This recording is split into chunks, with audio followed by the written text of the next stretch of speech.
Hello everyone, welcome to my channel Monir Vlogs. আসসালামু আলাইকুম, সবাই কেমন আছেন? আশা করি সবাই ভালো আছেন। আমি আলহামদুলিল্লাহ ভালো আছি আপনাদের দোয়ায়। তো দুপুরে লাঞ্চ করে চলে যাচ্ছি হচ্ছে বনানীতে, প্রতিদিনের মতো আজকেও কাজের উদ্দেশ্যে বের হয়েছে। এখন মিরপুর থেকে বনানী যাব,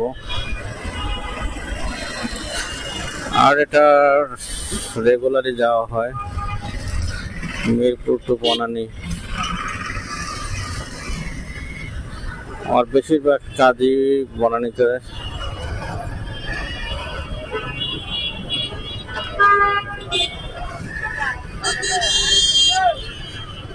আর এখন ঠিক দুপুর টাইম, আর দুপুর টাইম স্কুল কলেজ ছুটি হয়, এর জন্য সবাই ব্যস্ত বাসায় যাওয়ার জন্য, কেউ লাঞ্চ করার জন্য, কেউ অফিস যাওয়ার জন্য, লাঞ্চ শেষ করে অফিস যাওয়ার জন্য। আমিও আজকে লাঞ্চটা আগে করছি, কারণ আগেই প্ল্যান ছিল যে বনানী যাব। তো 2টার সময় আমাকে বনানী থাকার কথা, এই জন্য বের হয়ে গেছি মোটামুটি 2টার আগেই, যাতে 2টার সময় থাকতে পারি বনানী। আল্লাহ যদি চায় তাহলে অবশ্যই।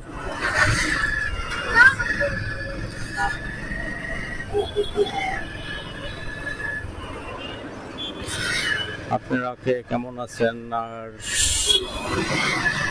আমার ভিডিও কেমন হচ্ছে সেটাও জানাবেন কমেন্টের মাধ্যমে অবশ্যই। আর ঢাকা শহরে বর্তমানে অটোর যা অবস্থা,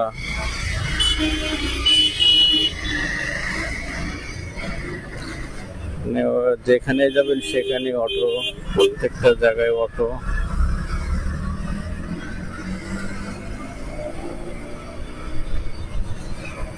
অটোর জ্বালায় আমরা অতিষ্ঠ হয়ে গেছি, কারণ এটা কোনো নিয়ন্ত্রণ নাই, নিয়ন্ত্রণের বাইরে চলে গেছে অটো রিক্সা যেটা বলেন, আর আমরা বলি টেসলা।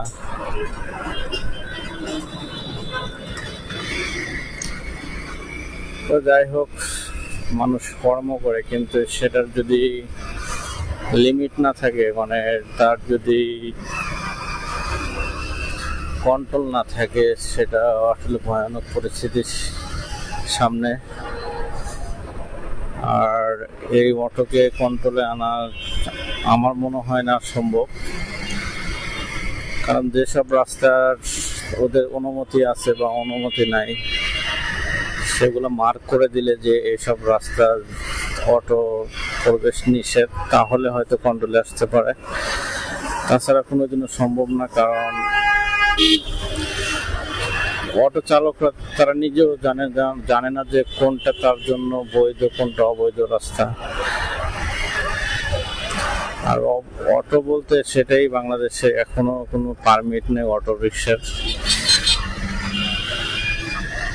তারপরেও রাস্তায় যেসব মানে এত পরিমাণ অটো রিক্সা আছে, তা অগণিত, মানে হিসাব নাই যে কত আছে অটো রিক্সা।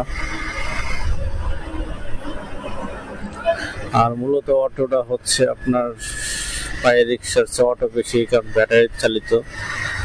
ব্যাটারিতে আপনার একবার চার্জ দিলে তারা সারাদিন চালাইতে পারে, আর একটা অটো চার্জ দিতে মনে হয় সম্ভবত 100-150 বা 200 টাকার মতো ওদের কষ্ট হয়। আর কষ্ট হলে সারাদিনে দেখা যায় তারা 1500-2000 টাকা ইনকাম করতে পারে।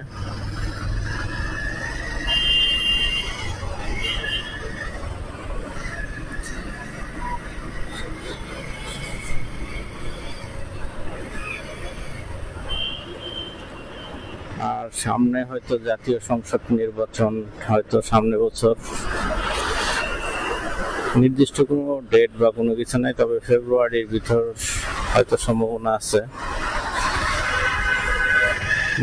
নতুন সরকার গঠন হবে। যেই হোক, যে দলই হোক, তারা যদি আসে ক্ষমতায়, তাদের কাছে অবশ্যই রিকোয়েস্ট থাকবে যাতে অটোটাকে তারা কন্ট্রোল করে, লিমিটের মধ্যে বা নাম্বারিং কোনো কিছু থাকে তাদের ভিতর। আর তাদের একটা যে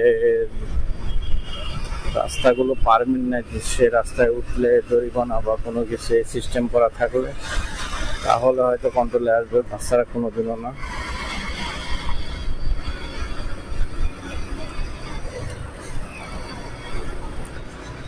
আমি আছি এখন কালশি ফ্লাইওভারে, ঠিক দুপুর বেলায়।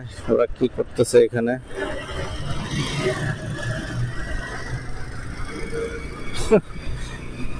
কি এটা দেখলাম, সে ফ্লাইওভারের উপরে বসে দুইজন, যাই হোক আমি মন্তব্য করবো না কোনো কিছু, হয়তো ফ্রেন্ড হইতে পারে, গার্লফ্রেন্ড হইতে পারে, বোন হইতে পারে, যেটাই হোক। আর বোন হলে এই সময় এভাবে বসে থাকবে না ভাই বোন কোনোদিনও।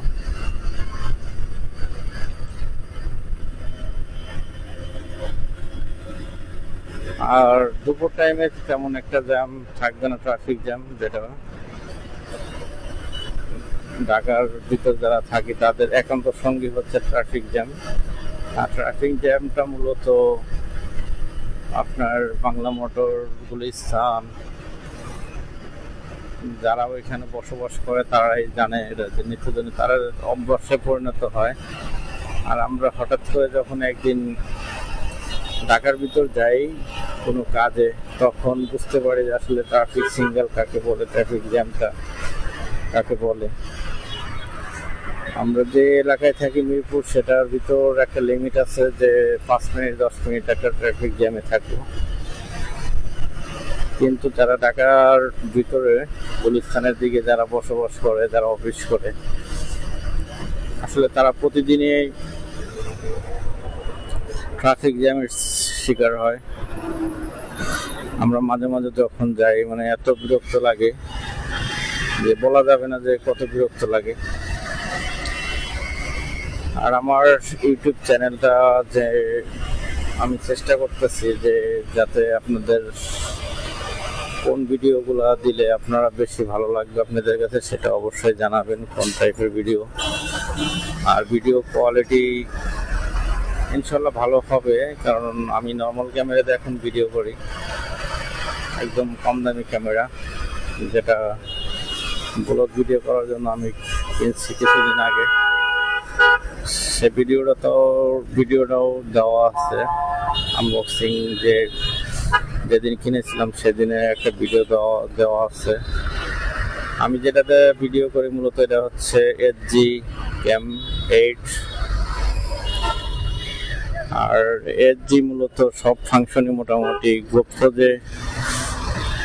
আর গোপ্রো তো গোপ্রোর সাথে কোনোটা তুলনা করা যাবে না। তার ভিডিও কোয়ালিটি, সাউন্ড কোয়ালিটি বলেন, আমি শুধু মাইক্রোফোন দিয়ে আমি ভয়েস দিই, অরিজিনাল যে ভয়েসটা, এডিট করি না কোনো কিছু, সে ভয়েসটাই আমি দিই। আর এখন পুরোপুরি স্কুল ছুটির সময় সবাই ব্যস্ত মোটামুটি। যে এখন ক্যান্টনমেন্ট, যে মিরপুর সিপি যে ক্যান্টনমেন্ট স্কুলটা আছে, সেটাও ছুটি হয়ে গেছে এখন। আর ছুটির টাইমে স্কুলের সামনে জ্যাম থাকবে, এটাই স্বাভাবিক।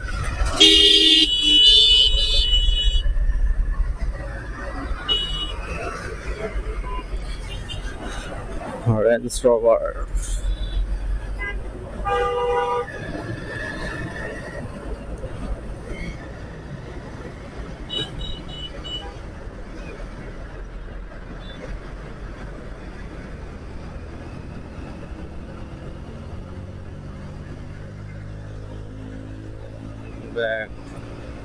ডেঞ্জারাস। আরে ভাই, এসব রিস্ক নেওয়া ঠিক না ফ্লাইওভারের উপর। তারপরেও কারণ কিছু হলে নিচে পড়ে যাবেন। কোনো বাইকার আমি চাইবো না যে তার ক্ষতি হোক, সে রিস্ক নিক। যে ওভারটেকিংটা সে বাম সাইড দিয়ে করলো, সেটা আসলে রং। কারণ ডান পাশে ছিল রেঞ্জ রোভার, তারপরে একটা বাইক, মানে অল্প সময়ের ভিতর যদি একটু বামে চাপ দিত। আর